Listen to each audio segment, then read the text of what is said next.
Hello good morning friends, जोहार, नमस्कार, सत श्री अकाल। आप सभी लोगों का बहुत बहुत स्वागत है झारखंड एजुकेशन हब में। मैं हूं आपका जीएस एजुकेटर रितेश और आप लोग मेरे साथ हैं सुबह 5 बजे के झारखंड के करंट अफेयर के इस क्लास में।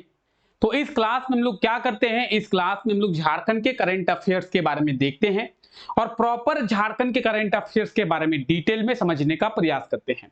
कहीं ना कहीं इस क्लास के थ्रू हम लोग ये भी समझने का प्रयास करते हैं कि झारखंड में क्या कुछ हो रहा है, झारखंड में क्या कुछ चल रहा है। तो आइए क्लास को शुरू करते हैं और झारखंड के करंट अफेयर्स के बारे में देखते हैं और झारखंड के करंट अफेयर्स में क्या कुछ खास है आज के इस क्लास में, उन सभी चीजों के बारे में बात करते हैं। अगर इस क्लास के पीडीएफ की बात करें तो क्लास का पीडीएफ आपको मिलेगा हमारे टेलीग्राम चैनल पे। तो टेलीग्राम चैनल को आप लोग ज्वाइन करना ना भूले, डिस्क्रिप्शन में आप लोगों को लिंक मिलेगा, आप लोग जाकर टेलीग्राम चैनल को ज्वाइन कर ले।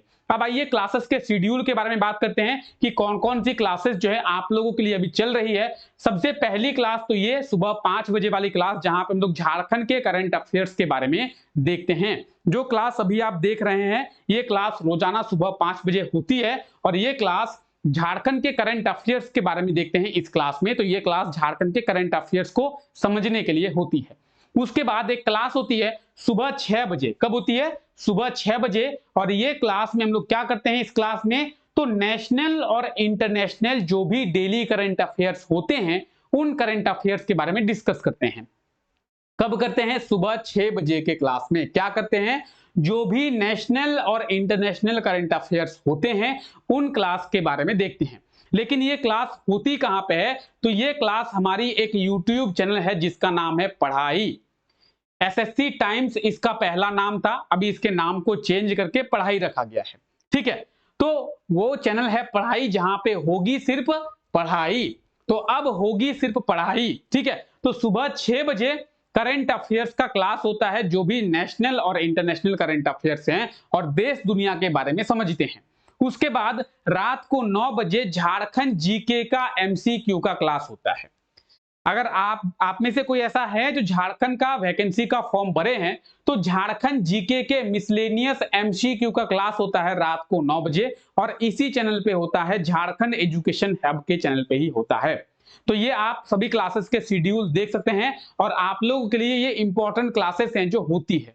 ठीक है, तो आइए क्लास को शुरू करते हैं और आज के करंट अफेयर्स के बारे में बात करते हैं। आज के इस क्लास में हम लोग नए करंट अफेयर्स की बजाय कुछ पुराने करंट अफेयर्स का रिवीजन करेंगे। हम लोग रोजाना इस क्लास में नए करंट अफेयर्स के बारे में देखते हैं, लेकिन आज के इस क्लास में कुछ पुराने और कुछ इंपॉर्टेंट करंट अफेयर्स के बारे में देखेंगे जिनके एग्जाम में पूछे जाने की पूरी पूरी संभावना है। ठीक है, तो आने वाले एग्जामों में पूछे जाने की पूरी पूरी संभावनाएं जिन करंट अफेयर्स की हैं उन करंट अफेयर्स के बारे में आज के इस क्लास में बात करेंगे। और आज का हमारा पहला करंट अफेयर है, झारखंड के किस एजुकेशनल इंस्टीट्यूट के द्वारा डिजिटल बोरवेल कंपास का निर्माण किया गया है? झारखंड के कौन से एजुकेशनल इंस्टीट्यूट के द्वारा डिजिटल बोरवेल कंपास का निर्माण जो है वो किया गया है? अब क्या होता है ये डिजिटल बोरवेल कंपास?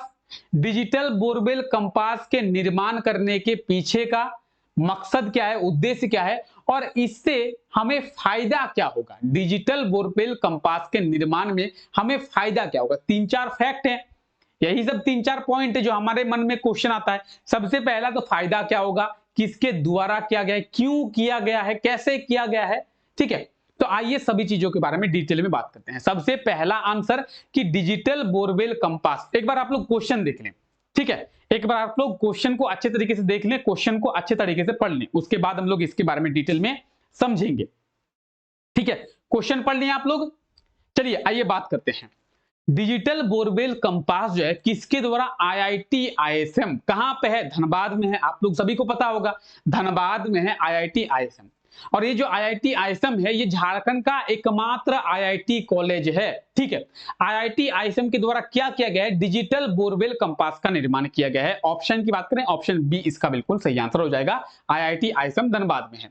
ठीक है, तो अब बोलेंगे सर ये जो डिजिटल बोरवेल कंपास है ये क्या चीज है, क्या है, क्या ये है क्या? डिजिटल बोरवेल कंपास क्या है? दूसरा चीज फायदा क्या होगा सर डिजिटल बोरवेल कंपास?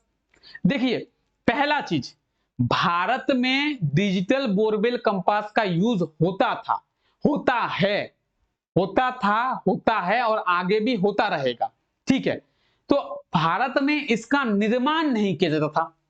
ये जो डिजिटल बोरवेल कंपास है, भारत में इसका उपयोग होता है, हमारे झारखंड में भी इसका उपयोग होता है, लेकिन इसका निर्माण भारत में नहीं होता था। तो आप बोलेंगे सर यूज भारत में होता है, यूज झारखंड में होता है, लेकिन इसका निर्माण नहीं होता था। तो सर यूज कैसे होता था? हम लोग बाहर से इसे इंपोर्ट करते थे, विदेशों से इंपोर्ट करते थे। आप बोलेंगे सर ऐसा कौन सा चीज है जो विदेशों से इंपोर्ट करना पड़ रहा है? ये डिजिटल बोरवेल कंपास चीज क्या है सर? तो ये डिजिटल बोरवेल कंपास के जरिए जमीन के अंदर की चीजों का हम लोग पता लगा सकते हैं। जैसे जैसे हमारी बॉडी है, हमारे बॉडी में अंदर में अगर कोई पार्ट खराब हो गया, कहीं पे चोट आ गई, कहीं पे क्रैक हो गया, तो हम लोग क्या करते हैं? एक्सरे करते हैं ना, एक्सरे करके उस चीज के बारे में पता करते हैं। तो एक्सरे क्या है? एक डिजिटल मशीन है, इसके थ्रू शरीर के अंदर की चीजों का पता लगाया जा सकता है, एक्सरे मशीन के थ्रू। ठीक है, तो उसी तरीके से है ये डिजिटल बोरवेल कंपास, इसके थ्रू जमीन के अंदर की चीजों का पता लगाया जा सकता है। अब बोलेंगे सर यूज कहां पे है, ये तो बताइए। कई जगहों पे यूज है। आप अपना घर बनवाएंगे तो बोरिंग करवाएंगे, जमीन के अंदर पानी है या नहीं है, कैसे पता चलेगा? या तो आप लाख, 1.5 लाख, 2 लाख खर्चा कर लेंगे, बोरिंग कर लेंगे, उसके बाद आपको पता चलेगा कि जहां पे बोरिंग किए हैं वहां पे पानी ही नहीं है, बोरवेल जहां पे किए हैं वहां पे पानी ही नहीं है। बड़े बड़े जो माइनिंग सेक्टर की कंपनीज हैं, वो लोग इसका यूज करती है, क्या करने के लिए? कोयले का पता लगाने के लिए, कि जमीन के अंदर कोयला कहां पे, वहीं पे ना खुदाई करेंगे। ऐसा खुदाई करते जाएंगे मिट्टी निकलती जाएगी, खुदाई करते जाएंगे मिट्टी निकलती जाएगी, क्या फायदा है? तो बड़े बड़े माइनिंग सेक्टर की कंपनियां जो क्या कहते हैं, कोयले की पता लगाने के लिए किया जाता है, मिनरल्स का पता लगाने के लिए किया जाता है कि जमीन के अंदर कौन सा मिनरल्स है। तो कई जगहों पे इसका यूज किया जाता है। आप एक तरीके से सोचिए कि जमीन के अंदर के चीजों का पता लगाया जा सकता है, तो इसका यूज बहुत है, डिजिटल बोरवेल कंपास। और आईआईटी आईएसएम के द्वारा इस डिजिटल बोरवेल कंपास का निर्माण जो है वो कर लिया गया है। तो ये आपको अभी डिटेल दी हुई है, जितनी भी चीजें आपको भी कही गई वो सभी चीजें आपको यहाँ पे रिटर्न फॉर्मेट में मिल जाएगा। ठीक है, आईआईटी आईएसएम के द्वारा डिजिटल बोरवेल कंपास, इसका कोई मतलब एग्जैक्ट फोटो तो नहीं मिला, लेकिन कुछ इस प्रकार का ही होता है, एग्जैक्ट फोटो तो अभी नहीं मिला है डिजिटल बोरवेल कंपास। इस चीज को याद रखें, ये है आईआईटी आईएसएम, आप लोग देख सकते हैं।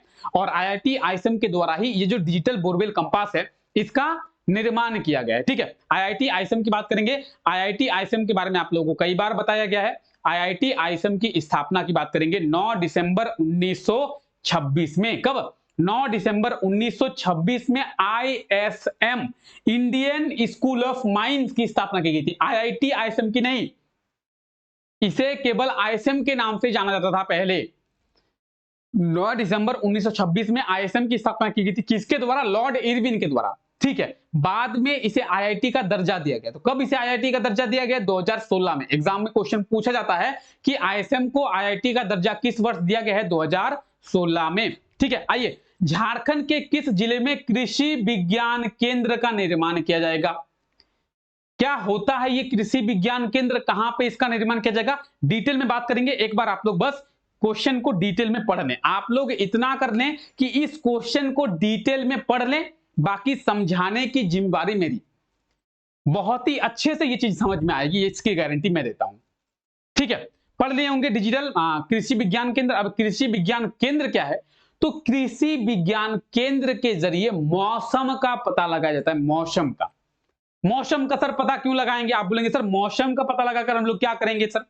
अरे आपको फायदा नहीं है, हमें फायदा नहीं है, किसान को तो है। जिनके थ्रू हम लोग खाना खा रहे हैं उनको तो फायदा है। तो किसानों के लिए ये जो कृषि विज्ञान केंद्र है ये लगाया जाता है या फिर निर्माण किया जाता है। कहां पे?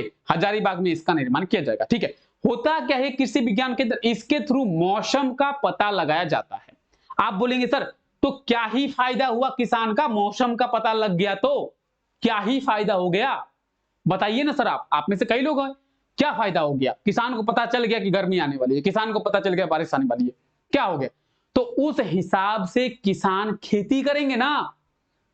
अरे किसान को अगर पता होगा कि मौसम कैसा आने वाला है तो उस हिसाब से किसान अपना सिंचाई, बुआई, रुपाई जो है करेंगे ना, फसल करेंगे, फसल की बुआई करेंगे। अभी किसान को पता चलेगा कि आने वाले 1 डेढ़ महीने तक बारिश नहीं होगी, तो किसान अभी फसल को नहीं बुआई करेगा, क्योंकि उसका फसल बर्बाद चला जाएगा अगर बारिश ना हुई। किसान को अगर ऐसा पता चलेगा कि आने वाले टाइम पे बहुत जोरदार बारिश होगी जिसका उसका फसल बर्बाद हो जाएगा, तो उससे भी वो बुआई सिंचाई जो भी होता है नहीं करेगा। तो किसान को मौसम के बारे में पता चलेगा तो वो अपना काम करेगा। तो किसानों को मौसम की सटीक जानकारी देने के लिए ही ये जो कृषि विज्ञान केंद्र है इसका निर्माण किया जाता है। ठीक है, आपको अभी जो भी बातें कही गई हैं वो सभी बातें आप यहाँ पे देख सकते हैं। हालांकि इन सभी चीजों के बारे में लोग पहले देख चुके हैं, जो लोग नए हैं उनको आज का ये कंटेंट बहुत ही अच्छा लगेगा। ठीक है, अब बोलेंगे सर कृषि विज्ञान केंद्र, कृषि विज्ञान केंद्र झारखंड में कहीं पे है क्या, या फिर झारखंड में पहला निर्माण किया जाता है? इसके पहले भी झारखंड में कहीं पे है? आप बताइए सर, आपका काम है ये बताना। हाँ जी, मेरा काम है। और कहां पे है? तो लोहरदग्गा में पहले से है, पलामू में पहले से है, सिमडेगा में है, गढ़वा में है, चतरा में है, सरायकेला खरसावा में है, पश्चिमी सिंहभूम में है, जामतोड़ा में है, धनबाद में है, पाकुड़ में है, दुमका में, इन जिलों में पहले से कृषि विज्ञान केंद्र है। हजारीबाग में नहीं था, तो हजारीबाग में इसका निर्माण किया जाएगा। अब बात बोलेंगे सर निर्माण किया जाएगा किसके द्वारा? किसके द्वारा? भारतीय कृषि अनुसंधान परिषद, इंडियन काउंसिल ऑफ एग्रीकल्चर। ठीक है, भारतीय कृषि अनुसंधान परिषद, Indian council of agriculture research, ICAR। ठीक है, कहां पे सर? कहां पे? हजारीबाग के बरही ब्लॉक में। कहां पे? हजारीबाग के बरही ब्लॉक में। और इसकी जो देखरेख है, इसका जो मेंटेनेंस है वो किसके द्वारा? तो इसकी देखरेख, इसका मेंटेनेंस जो है बिरसा एग्रीकल्चर यूनिवर्सिटी जो कि रांची में है, बिरसा कृषि विश्वविद्यालय में किया जाएगा। ठीक है, इसके देखरेख की बात करें, इसका मेंटेनेंस की बात करें तो झारखंड का एकमात्र जो एग्रीकल्चर यूनिवर्सिटी है उसके द्वारा इसकी देखरेख की जाएगी। Indian council of agriculture research, Indian council of agriculture research के द्वारा इसका निर्माण किया जाएगा, कृषि विज्ञान केंद्र। ठीक है, चलिए आगे देखते हैं। हाल ही में किस राज्य से विद्यार्थी झारखंड के भ्रमण के लिए आए थे? तो झारखंड में कुछ स्टूडेंट्स जो है वो भ्रमण करने आए थे, झारखंड के कला के बारे में, झारखंड के संस्कृति के बारे में, झारखंड के इतिहास के बारे में जानने के लिए कुछ स्टूडेंट्स झारखंड आए थे। कहां के स्टूडेंट्स आए थे? तो अंडमान निकोबार के। ऑप्शन ए इसका बिल्कुल सही आंसर हो जाएगा। अंडमान निकोबार के कुछ स्टूडेंट्स, और कुछ में भी कितने स्टूडेंट्स? तो 45 स्टूडेंट्स। अंडमान निकोबार के 45 स्टूडेंट्स झारखंड के दौरे पर आए थे। क्यों आए थे? झारखंड के कला के बारे में जानने के लिए, झारखंड के इतिहास के बारे में जानने के लिए, झारखंड के संस्कृति के बारे में जानने के लिए। तो इन चीजों को जानने के लिए अंडमान निकोबार के कुछ विद्यार्थी जो है वो झारखंड आए थे। ठीक है, तो ये आप विद्यार्थियों को देख सकते हैं, स्टूडेंट्स को देख सकते हैं। ठीक है, तो आप ये पोस्ट भी देख सकते हैं कि students of Andaman Nicobar will know Jharkhand closely, यानी अंडमान निकोबार के जो स्टूडेंट्स हैं वो झारखंड को करीब से जानना चाहते हैं। एक और आर्टिकल देखिए कि अंडमान निकोबार से विद्यार्थियों का दल जो है रांची पहुंच गया है और कई जगहों का भ्रमण कर रहे हैं, पूरे झारखंड का भ्रमण कर रहे हैं। ठीक है, तो अंडमान निकोबार से कुछ जो स्टूडेंट्स हैं वो झारखंड आए थे। कितने? 45 स्टूडेंट्स झारखंड आए थे झारखंड के बारे में जानने के लिए। ठीक है, हाल ही में एंजल मेरिना तिर्की फिलीपींस में आयोजित queen of international tourism India 2023 में विजेता बनी है। वो झारखंड के किस जिले की निवासी है? एंजल मेरिना तिर्की की बात करेंगे। ये जो एंजल मेरिना तिर्की है ये रांची की रहने वाली है और ये जो है queen of international tourism India 2023 में विजेता बनी है। झारखंड की, रांची की रहने वाली है। और बात करेंगे queen of international tourism India 2023 की, तो इसका आयोजन फिलीपींस में किया गया था। कहां पे? फिलीपींस में। एंजल मेरिना तिर्की, तो ये है एंजल मेरिना तिर्की, आप देख सकते हैं। ठीक है, और एंजल मेरिना तिर्की किसमें? Queen of international tourism India 2023 की विजेता बनी है, एंजल मेरिना तिर्की। तो ये आप देख सकते हैं एंजल मेरिना तिर्की जी को, झारखंड के रांची की ये रहने वाली है। और हमारा अगला करंट अफेयर है, हाल ही में झारखंड का सबसे लंबा ब्रिज का निर्माण किस जिले में किया गया है? इसके बारे में भी आपको डिटेल में बताया गया था कि झारखंड का जो, पहले आप लोग क्वेश्चन को एक बार अच्छे से देख लें, क्वेश्चन को एक बार आप लोग अच्छे से पढ़ लें, उसके बाद इसके बारे में डिटेल में चर्चा करेंगे, डिटेल में, और सभी चीजें आपको बहुत ही अच्छे से समझ में आएगी। ठीक है, क्वेश्चन पढ़ लिए। झारखंड का जो सबसे लंबा ब्रिज है, सबसे लंबा जो पुल है, वो झारखंड की सब कैपिटल दुमका में, ऑप्शन की बात करें डी इसका बिल्कुल सही आंसर हो जाएगा, दुमका। तो झारखंड का जो सबसे लंबा ब्रिज है वो कहां पे, दुमका में, झारखंड की सब कैपिटल दुमका में। ठीक है, अब ये जो झारखंड का सबसे लंबा ब्रिज है, इसके बारे में 3-4 पॉइंट्स आपको याद रखने हैं। ठीक है, क्या क्या ये पॉइंट्स आपको याद रखने हैं। सबसे पहला पॉइंट, कहां पे निर्माण किया गया है, दुमका में, कहां पे, दुमका में। दूसरा पॉइंट, कौन से नदी पर है, कौन से नदी पर है, मयूराक्षी नदी पर। तीसरा पॉइंट, इसकी लेंथ कितनी है, सबसे लंबा ब्रिज है तो लंबाई कितनी है, लेंथ कितनी है, 2340 मीटर। चौथा चीज, इसकी कॉस्टिंग कितनी आई है बनाने में, तो 198 करोड़। तो आपको याद क्या क्या रखना है, देखिए कौन से जिले में किया गया है, दुमका में किया गया है, कौन से नदी में किया गया है, मयूराक्षी नदी पर किया गया है।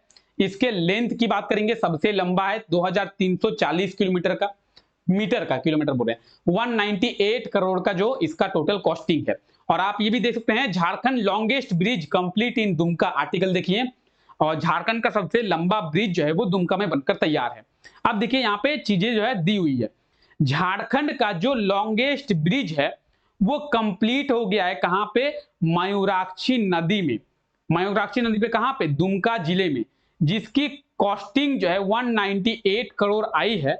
और इसके बात करेंगे लेंथ की, तो 2340 मीटर इसका लेंथ है। ठीक है, अब बात करेंगे ये इसका निर्माण किसके द्वारा किया गया, ये है देखिए झारखंड का सबसे लंबा ब्रिज, आप देख सकते हैं। ठीक है, state highway authority of Jharkhand, जिसे हम लोग साज के नाम से जानते हैं, साज, SHAJ, साज कहते हैं। साज का मतलब एस से state highway authority of Jharkhand, साज, साज के द्वारा इसका निर्माण किया गया है। ठीक है, इस चीज को आप लोग याद रखें, कहां पे, दुमका में। यह है झारखंड का सब कैपिटल, झारखंड की उपराजधानी दुमका। ठीक है, तो ये था आज का हमारा क्लास, जहां पे हम लोग झारखंड के करंट अफेयर्स के बारे में डिटेल में देखें।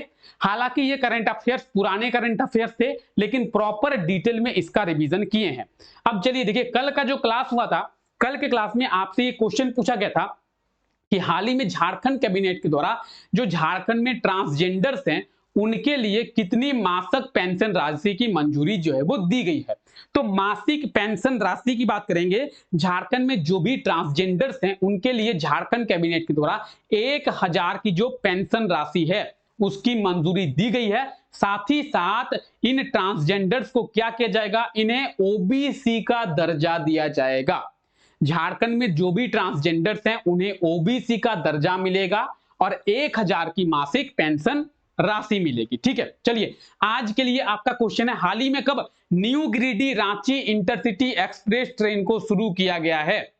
तो new Giridih Ranchi intercity express train Jharkhand में कब शुरू हुआ है, झारखंड के कौन से स्टेशन से शुरू किया गया है। और ये विस्टाडोम कोच के साथ आने वाला, विस्टाडोम कोच के साथ शुरू होने वाला झारखंड का पहला ट्रेन है। विस्टाडोम कोच के साथ शुरू होने वाला ये झारखंड का पहला ट्रेन है, new Giridih Ranchi intercity express. तो कब इस ट्रेन की शुरुआत की गई है, एक बार कमेंट करके जरूर बताएं। और क्या कुछ खासियत है इस ट्रेन की, कौन से स्टेशन से इस ट्रेन की की गई है, सभी चीजों के बारे में डिटेल में कमेंट करके आंसर दें।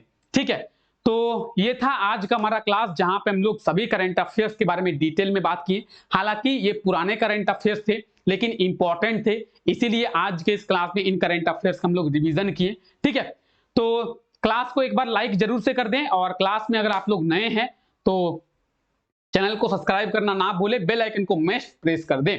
मिलते हैं आप लोगों से अगले क्लास में, तब तक के लिए आप लोगों का बहुत बहुत शुक्रिया। और रात को 9 मेरे साथ जुड़ना ना भूले झारखंड के मिसलेनियस क्वेश्चंस के क्लास में। ठीक है, तो फिलहाल अभी तक के लिए यहीं तक रखते हैं। आप सभी लोगों का बहुत बहुत शुक्रिया इस क्लास का हिस्सा बनने के लिए। Thank you, take care, bye bye.